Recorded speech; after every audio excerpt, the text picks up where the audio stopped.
Chapter 7 to 9. Chapter 7. Reverse Psychology. George and Harold passed out the Friday memo and made it back to their classroom just in time for Mrs. Ribble's retirement party. George quickly changed the letters around on the sign outside the door, while Harold wrote a special greeting on Mr. Krupp's card and stuffed it into an envelope. Have a blissfully grand retirement, Mrs. Ribble. Mrs. Ribble really needs a breath mint. "Hey, Bubs!" shouted Mr. Krupp as he stormed down the hall. "What do you kids think you're doing?" "We're going to Mrs. Ribble's retirement party," said George.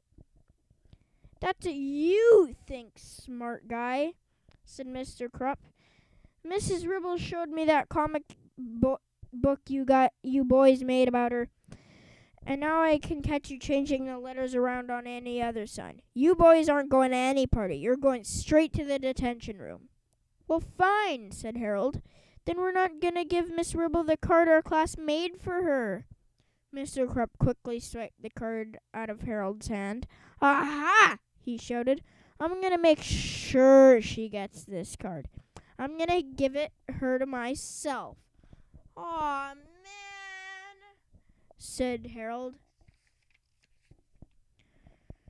George and Harold walked down the hallway toward the detention room. "Wow," said George. "That was pretty cool how you got Mr. Krupp to deliver that phony card for you." "Yep," said Harold. "I used reverse psychology on him." "I gotta try that sometime," said George. "By the way, what did you write on that card?" "You'll see," said Harold, smiling. Chapter 8. The Party. Mrs. Ribble's retirement party started off bad, and it just got worse. First, Mrs. Ribble forced the class to sing a corny song to her. By the time she was done yelling at the boys for singing off-key, the chunky tofu ice cream was melted. Everybody had to eat it anyway.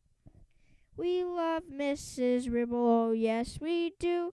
We don't love anyone as much as you. When you retire, we'll be blue. Oh, Miss Ribble, we love you."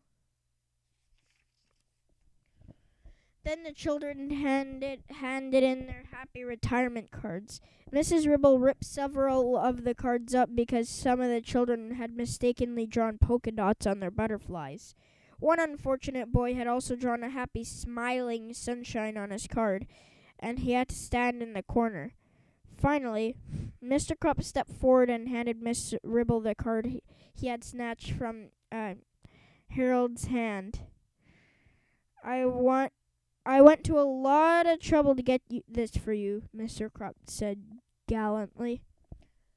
Mrs. Ribble tore the envelope open and read the card out. "You're one hot mama," said Mrs. Ribble with a shocked look on her face. "Ew!" cried the children. She opened the card and read the inside. "Will you marry me?" signed Mr. Krupp. "Ew!" cried the children. The teachers gasped. Then the room grew silent. Mrs. Ribble glared over at Mr. Krupp, who had turned bright red and began sweating profusely. He tried to speak. He tried to tell her it was all a big mistake. He tried to say something, but all that came out was hubba hubba wah wah. "Congratulations," said Mr. Meaner as he patted Mr. Krupp's sweaty, shivering shoulder. "Yes, congratulations," shouted Mrs. Anthrope. "This will be the best wedding in the whole wide world. We can have it here at the school a week from Saturday. I'll plan everything. You lovebirds don't have to worry about a thing."